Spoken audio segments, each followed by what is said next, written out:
What if I told you that there's a message, sealed thousands of years ago, that holds the key to the end of the world? Not a theory, not a movie script, but a prophecy so dangerous, it was locked away within a scroll, written on both sides, and sealed shut with 7 unbreakable seals. This isn't just some forgotten verse in an old book.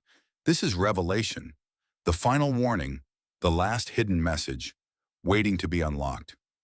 Inside that scroll, it said, are visions of the future, not just symbols, but events that ripple through time, through history, and maybe through right now. Each seal, once broken, unleashes something, something cosmic, something devastating, something that shakes not only the earth, but the heavens. And here's the strange part. These seals don't just describe war, famine, or death. They also speak of beings, dimensions, judgment, and a silence so deep it chills the soul. Some say it's all symbolic, a story told in riddles. But what if it's more? What if these 7 seals are not just prophecy, but programming, a kind of divine code, slowly unfolding across generations, revealing itself only to those who dare to look deeper? Now imagine this. In the book of Revelation, we're told that no one in heaven or on earth was worthy to open the scroll. No one, except for one, the Lamb. But this isn't just a spiritual metaphor. It's a symbol that shows us something powerful. This message wasn't meant for everyone. It's reserved for those ready to see behind the veil.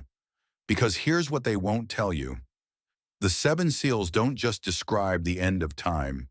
They may be describing cycles, patterns that rise and fall, and each time the cycle turns, we get closer to the final one.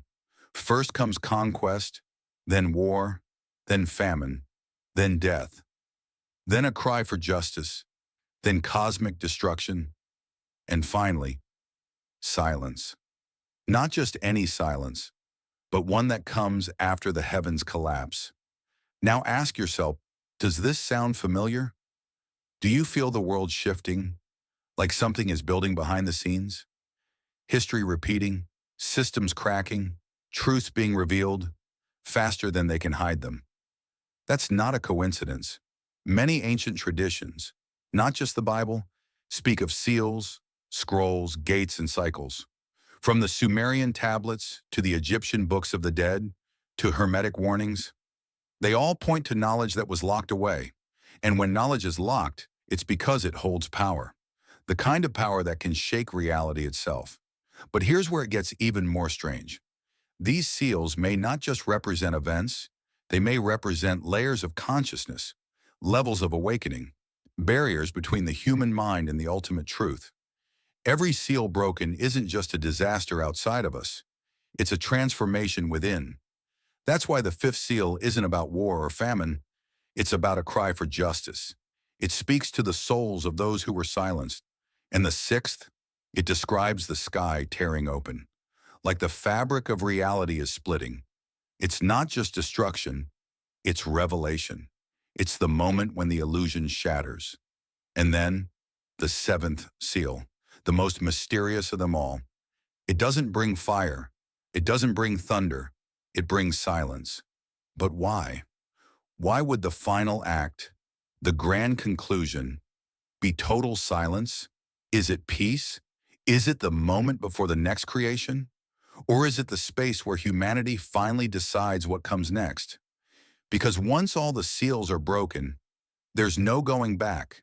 This isn't just a tale of judgment and wrath. It's a warning, it's a mirror, and maybe it's a choice. So stay with me, because what we'll explore next isn't just ancient scripture. It's a map of the mind, the cosmos, and the end of illusion.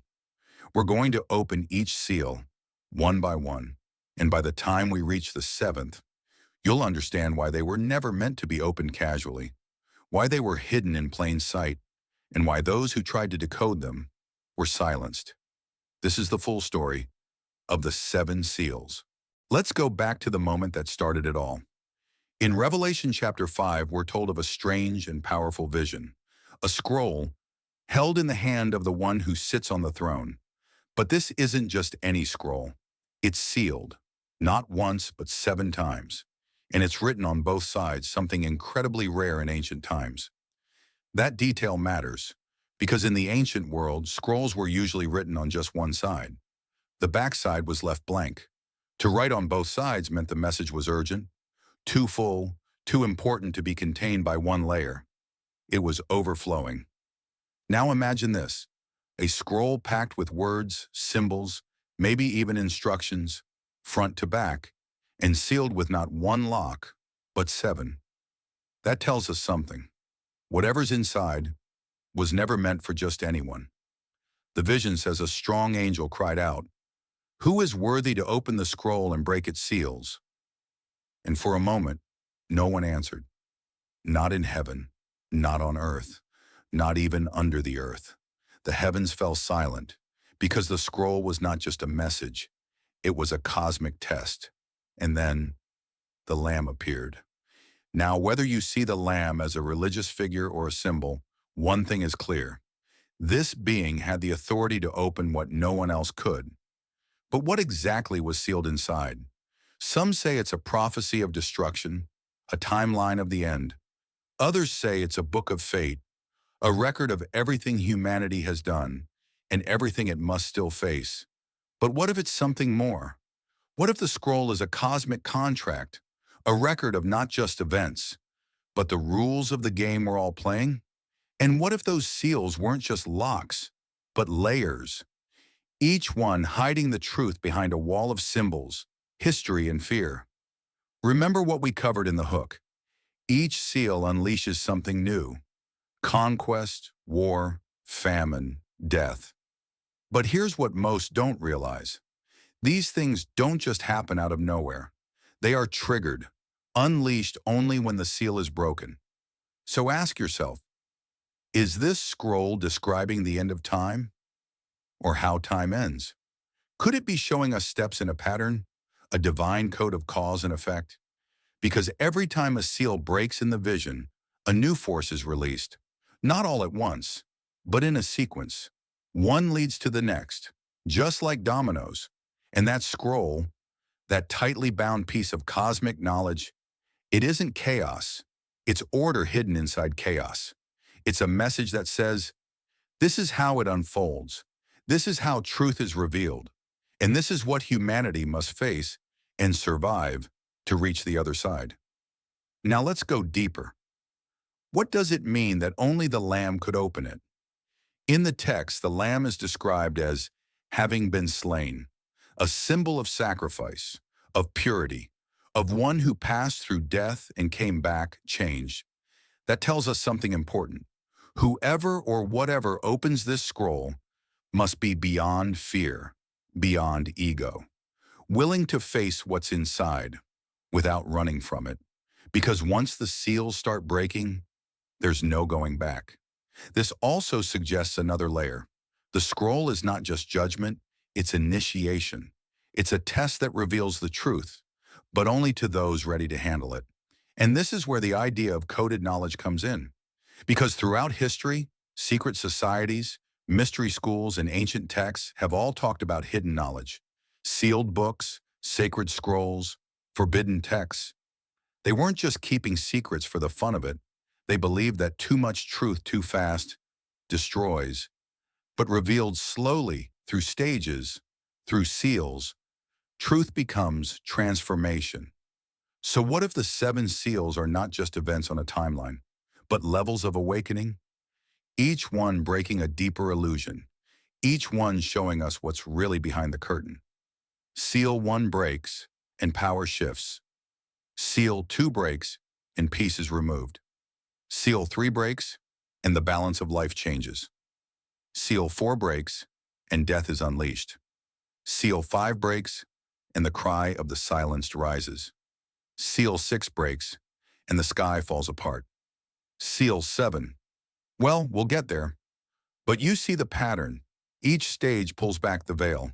Each one makes us look at something we tried to ignore. And that scroll, it may be describing how consciousness evolves under pressure, not just on an individual level, but a global one. That's why this story is more than religion. It's more than prophecy. It's a blueprint, a way to understand the cycles of collapse, change, and creation. And now, in this age, where everything feels like it's speeding up, where wars break out overnight, where truth and lies blur, where systems seem to be falling apart, you have to ask, are the seals already opening? Is this scroll unfolding in real time? And if it is, what seal are we on? Because once the final one breaks, what comes next is silence. And maybe that silence is the space where a new world begins. When the first seal breaks, silence is shattered. And from that silence comes a sound, like thunder. A voice says, "Come and see." And what follows is one of the most mysterious images in all of ancient prophecy. A rider on a white horse. But this isn't a fairy tale. This is the first of the Four Horsemen, and each one brings something with it. Not peace, but something far more unsettling. Let's start with the white horse. He rides in wearing a crown and holding a bow. But no arrows. Strange, right? He's conquering, but without violence. Some believe he represents truth. Others think he's the Antichrist in disguise, a false peace, a deceiver, because he comes looking like a savior. But behind the shine is control. In today's world, think of how easily we're led by appearances, how often we chase saviors, leaders, trends, technology, thinking they'll fix everything. And yet, things keep breaking. Could it be that the first horse has already ridden? That we've already been conquered, not by war, but by illusion? Then comes the second seal, and with it, the red horse. This one carries a great sword. He's not hiding behind appearances. He brings war, and not just war between nations, but war between people. He's given power to take peace from the earth and to make people slaughter each other. Now look around. Division is everywhere. Lines are drawn between us. Race, class, politics, belief, and the flames are being fed every day. But maybe this isn't just about war with tanks and bombs. Maybe it's about the war inside society, the slow burn of hatred, of anger, of fear. So again, ask yourself, is the red horse already here? Next comes the black horse. He holds a pair of scales in his hand, and a voice says, "A measure of wheat for a denarius, and 3 measures of barley for a denarius. But do not harm the oil and the wine." What does that mean? It's about famine, but not just hunger for food, hunger for balance, fairness. A denarius was a full day's wage. So imagine working all day just to afford a loaf of bread. That's economic collapse. It's inequality so sharp, it cuts the soul. The rich keep their luxuries, the oil and wine, while the rest fight to survive. Sound familiar? Today, people are working harder, earning less, and watching prices rise while the powerful stay untouched. Could this be the black horse already riding? And then the fourth seal breaks, and what rides out is unlike anything before: a pale horse, and on him sits death, and behind him, hell follows. Not metaphorically, literally. This is the darkest of the four. He brings the end of bodies, systems, and even the spirit, and he's given power over a fourth of the earth, with sword, with hunger, with plague, and by the beasts of the earth. But here's the twist. This death, when isn't just physical, it can mean the death of truth, the death of empathy, the death of connection, a slow decay, a falling apart of what holds us together. And look at the signs: mass extinctions, pandemics, mental health collapse, spiritual numbness. We're surrounded by systems that are dying, but pretending they're still alive. And here's the haunting question. What if the Four Horsemen aren't coming? What if they're already here? What if this isn't prophecy of the future, but a description of the cycle we're already in? A pattern that repeats again and again, every time humanity forgets who it is. Conquest through deception, war from division, famine from greed, death from apathy. Each horse follows the last, like the turning of a wheel. And maybe the ancient text didn't mean to warn us about something far off, but to wake us up to what's right in front of us. Each rider shows us a shadow in the human story, and only by seeing those shadows can we break the cycle. Because the scroll isn't just about destruction, it's about revelation. Each seal reveals something hidden. Each rider rides not just across the earth, but through our lives. And after the fourth rider, the story doesn't end. There are still three more seals, still more truth waiting to be uncovered. So as we move into the next seal and hear the cries of those who were silenced, ask yourself, have we already lived through the first four? Are we in the middle of something ancient and cosmic? Right now, the seals don't just mark time, they mark awareness. They reveal what was hidden. And once you see the riders, you can't unsee them. After the chaos of the Four Horsemen, conquest, war, famine, and death, something changes. The scene goes quiet, but not peaceful. This silence is different. It's the sound of something waiting to be heard. When the fifth seal is broken, we're not met with thunder or destruction. We're taken somewhere deeper, somewhere beneath the surface. The vision shifts, and suddenly we're standing before an altar. And beneath it, we see souls, not bodies, not warriors, not rulers, souls. And they're crying out, "How long, O Lord, before you judge and avenge our blood?" Their voices echo not with rage, but with longing, a deep ache, a cosmic pain. These are the martyrs, those who were killed, not for power, but for truth, not for land, but for faith, not for gain, but for refusing to stay silent. And now they wait, not for revenge, but for justice. Let that sink in. This seal isn't about war or famine. It's not about physical collapse. It's about something far more haunting, spiritual injustice. These souls represent the cry of all those across time who stood for something real and were crushed for it. They are the truth tellers, the rebels of light, the ones who wouldn't bow and paid the price. Their question, how long, is one we all feel, even today. How long until the liars are exposed? How long until the innocent are defended? How long until truth rises and the masks fall? You see, the fifth seal shifts everything. It moves the story inward. While the four horsemen were external, riding across the earth, bringing physical collapse, this seal points us to a deeper war, the spiritual war, the conflict we feel when we know something is wrong, but can't quite name it, the unease in our soul when the world celebrates lies and buries truth, when the guilty walk free and the honest pay the price. This is the moment in the prophecy when the seals stop showing us just what's happening around us and start revealing what's happening within us. Because we all carry an altar like this, a space in us where our own truth, our own conscience lives. And sometimes it cries out too. We feel it when we stay silent in the face of injustice, when we betray ourselves just to fit in, when we know what's right, but let fear decide. That voice inside, it's not angry, it's tired, it's hurting, and it's asking the same thing. How long? How long until I stop pretending? How long until I live what I know? How long until I stop waiting for permission and start walking in truth? This is why the fifth seal is so important. It's not just the next step in destruction, it's the turning point. It marks the moment the seals move from the world to the soul, a shift from chaos on the outside to awakening on the inside. And it doesn't end there, because what happens next is strange. The souls are given white robes. That's a symbol, not of power, not of victory, but of purity, of being seen. And they're told to rest a little while longer. Why? Because there are more like them coming, more voices that will rise, more souls that will awaken, more who will walk the same path of truth, even if it costs them everything. So the fifth seal becomes a mirror. It asks us, where do you stand?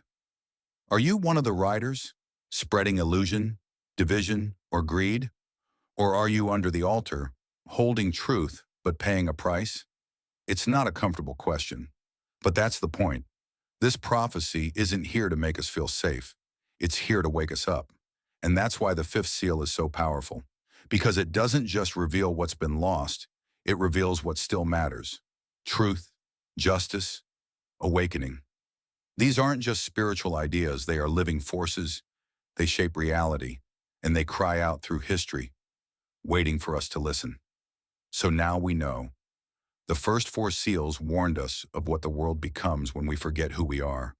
But the fifth, it reminds us that some never forgot. Some held the line, and their voices still echo. If we hear them, we might remember something we've lost. And if we follow that voice, then maybe we're ready for the sixth seal, because what comes next shakes heaven itself. After the cry of the souls beneath the altar, after their whispered question, "How long?" the silence ends, and the answer begins. The sixth seal breaks, and reality itself shatters. This isn't just war. It's not just famine or death. This is the moment everything changes. Listen to this description. There was a great earthquake. The sun became black as sackcloth. The moon turned blood red. The stars fell to the earth like figs from a shaken tree. The sky receded like a scroll being rolled up, and every mountain and island was moved from its place. Let that sink in. The ground shakes. The sky folds. The sun darkens. The stars fall. This isn't symbolic. This is cosmic. Something is happening, not just on earth, but above it, around it, maybe even beyond it. The sixth seal feels like the world tearing at its seams, like dimensions collapsing into each other, like a veil being lifted, violently. But here's the question. Is this just prophecy, or is it memory? Ancient civilizations from all over the world speak of sky gods, world-ending floods, fire from the heavens, and massive upheavals. They tell of a time before, when the sky looked different, when the earth was ruled by beings that walked like men but were not men. And then, something happened. A fall, a war in the heavens, and a reset. The sixth seal feels like a replay of that ancient trauma, a glimpse into a moment that once was or will be again. Could this be what the Watchers warned about, or what the survivors of Tartaria whispered when their towers fell and their memories were erased? Let's look at this with open eyes. A black sun, a blood moon, stars falling, sky tearing. Is this how ancient people describe something they didn't have words for? Could the sky rolling like a scroll be the collapse of a holographic projection? A glitch in reality? Or the moment a veil between worlds is ripped open? Some believe the sixth seal isn't just a spiritual warning. They say it's a memory of forbidden technology, a time when humans, or something like humans, tampered with forces beyond their control. They reached too far, tried to become gods, and the sky answered back. Or maybe it was the gods themselves pulling the plug. And here's what makes it even more disturbing. When the sixth seal breaks, everyone feels it. Not just the poor, not just the blind, but the kings, the generals, the rich, the powerful. They all hide. They run to the caves. They beg the mountains to fall on them. Hide us from the face of the one who sits on the throne. For the great day of wrath has come, and who can stand? Even the ruler, the ones who pretend to hold the keys to this world, realize something bigger is watching, something they can't control. Think about that. Why would those in power, the ones with bunkers, wealth, and knowledge, suddenly panic? Unless they knew this was coming, unless they'd been warned and ignored it, unless they'd been part of the cover-up. The sixth seal exposes what's been hidden. It doesn't just break the sky, it breaks the illusion of safety, the illusion of power, the illusion that this world is all there is. This is why the sixth seal is feared more than all the others, because it brings a question no one wants to face. What if everything we've been told is a lie? What if the stars falling are not stars at all, but machines, satellites, or ancient crafts finally failing? What if the earthquake is not natural, but a system resetting? What if the blood moon and black sun are the signs of a hidden war, not between nations, but between realms?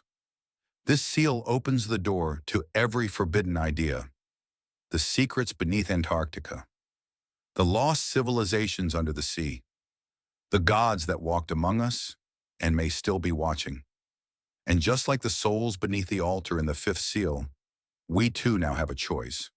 Will we keep hiding or will we look up? Because what's coming next is beyond survival. It's about remembering. The sky has cracked open, and what falls through next might not be what we expect. And then, silence. After earthquakes and falling stars, after blood moons and crumbling mountains, after cries of the souls and the cracking of the sky, suddenly everything stops. No thunder, no voices, no breaking of seals, no sound at all. The seventh seal is opened, and there is silence in heaven for half an hour. Think about that. Half an hour of total stillness in a place where choirs never stop singing, where light never dims, where eternity never pauses.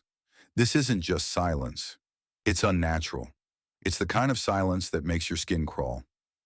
Not because it's peaceful, but because it's too quiet, like the air before a tornado, like the pause between a warning and the strike, like something enormous is about to happen, and even the heavens are holding their breath.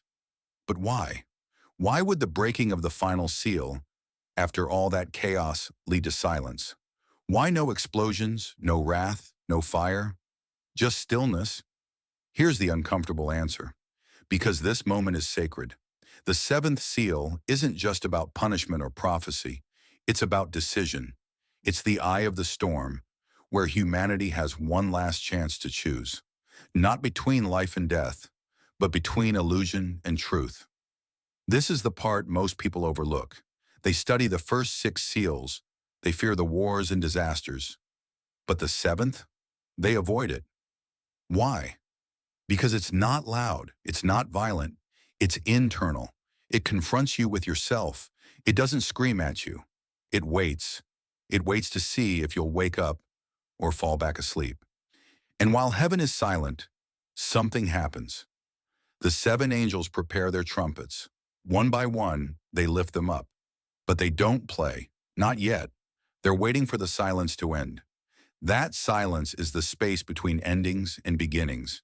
It's the stillness before the next phase of reality, before the final curtain lifts. But there's more.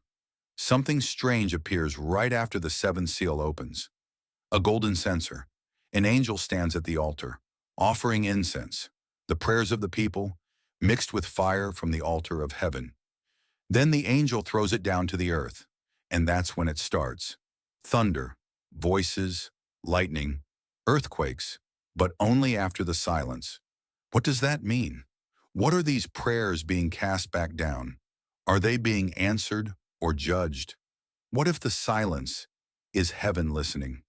Listening to the last prayers, the final cries, the whispers of those who still remember what the world once was and hope it can be again. Maybe the seventh seal isn't about destruction. Maybe it's about a choice. One final moment for the soul to speak, to choose sides, to choose truth. The sixth seal tore open the sky, but the seventh opens you. It doesn't just change the world. It demands that you look within, beyond noise and chaos, beyond fear and control. And ask yourself, who am I without the illusion? What have I accepted as truth, just because it was easier? What if the final judgment isn't coming from outside? What if it's already inside us, waiting for us to decide? That's what makes this seal so dangerous. It's not external, it's not flashy, it's quiet, and that's why it's feared. Because silence doesn't lie. It forces you to hear the one voice you've been running from, your own. So now we're here. No more seals, no more breaking, just silence. And what follows is not guaranteed. Because what happens after the seventh seal depends on us. It depends on whether we can remember who we really are. Before the trumpets sound, before the storm returns, before the world changes again. So, listen, not to the noise, but to the silence. Because in that silence, the truth waits. You've just walked through the seven seals, not as a spectator, but as someone called to remember. Because these weren't just ancient warnings written in a scroll. They were reflections of everything we're facing right now. The wars, the hunger, the deception, the inner silence. And still, most people look away. They treat this as myth, as fantasy, as something locked in the past. But you didn't. You stayed. You listened. And maybe, just maybe, something inside you stirred. That's not an accident, because the deeper message of the seven seals has never been about doom. It's always been about awareness, about seeing what others refuse to see. And now you know, the first six seals shattered the world, but the seventh, it shatters you in the best way. It cracks the mask. It silences the noise. It gives you one final space to choose, illusion or truth. So if this journey made you pause, if it made you feel something real, something ancient waking up inside you, then you're not alone. There are more of us, more people searching, asking, waking up. And this channel, Echoes of Time, is the place where we gather, where we uncover what's been buried, where we remember what the world tried to erase. So if you're ready to keep going, to explore what lies after the silence, then like this video, subscribe, and share this with someone who's been questioning the same things you have. Because the signs are no longer hiding. The seals are already open, and the time to understand is right now.